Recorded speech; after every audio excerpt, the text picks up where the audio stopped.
السلام علیکم ورحمۃ اللہ وبرکاتہ۔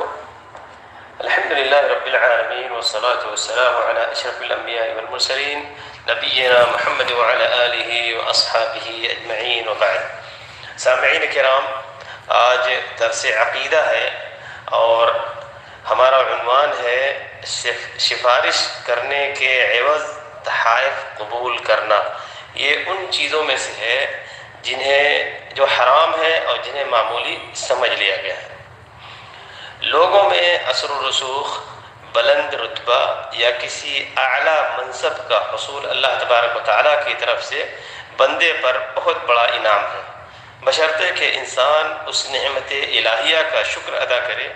اور شکر کا ایک طریقہ یہ بھی ہے کہ اپنے مسلمان بھائیوں کو نفع پہنچانے کے لیے اپنے اثر و رسوخ، منصب کو استعمال میں لائے۔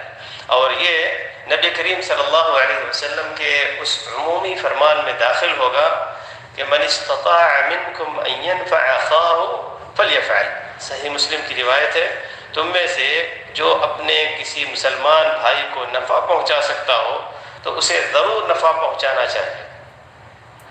اگر کسی صاحب اثر و رسوخ نے حرام کام کا ارتکاب کیے بغیر یا کسی کے حق پر زیادتی کیے بغیر بالکل خالص نیت کے ساتھ اپنے کسی مسلمان بھائی سے ظلم کو دور کرنے یا اسے اس کا حق واپس دلانے کے لیے اپنے اثر و رسوخ کا استعمال کرے تو انشاءاللہ وہ اللہ تبارک و تعالیٰ کے ہاں بہت بڑا اجر پائے گا۔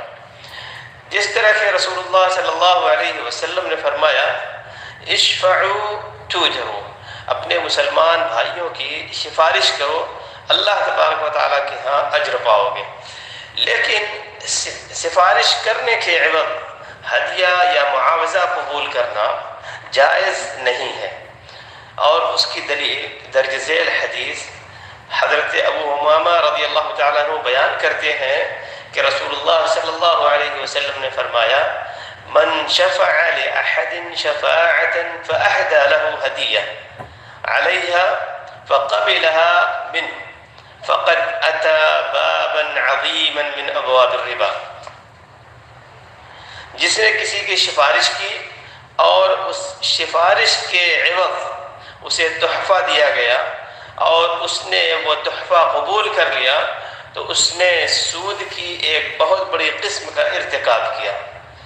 بعض لوگ کسی شخص کو ملازمت دلوانے، کسی کی ٹرانسفر کروانے، مریض کو مفت علاج کی سہولت مہیا کرنے یا اس جیسے دیگر کام کروانے کے لیے خود یہ شرطیہ پیشکش کرتے ہیں کہ اگر تم ہمیں اتنی رقم دے دو تو ہم اپنی سفارش، واسطے، پہنچ اور اثر و رسوخ کو استعمال کر کے تمہارا کام کروا دیں گے۔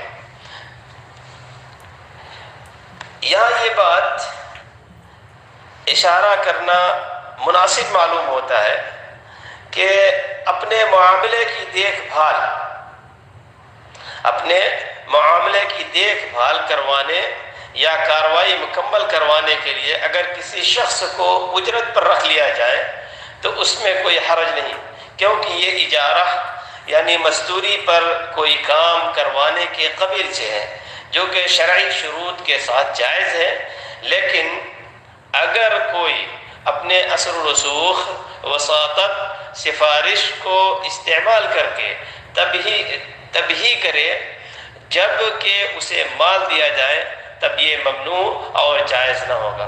اللہ تبارک و تعالیٰ سے دعا ہے کہ ہمیں اور آپ کو اور سارے مسلمانوں کو جو اللہ اور اس کے رسول کی تعلیمات پر اس پر عمل کرنے کی توفیق عطا فرمائے اور ہر چھوٹے بڑے حرام کام سے بچائے، اور اس میں جو کچھ ہم سے لغزشیں یا ہم سے سہون ہو چکی ہیں اس کو اللہ تبارک و تعالیٰ معاف فرمائے۔ وصلی اللہ علی نبینا محمد۔ السلام علیکم ورحمۃ اللہ وبرکاتہ۔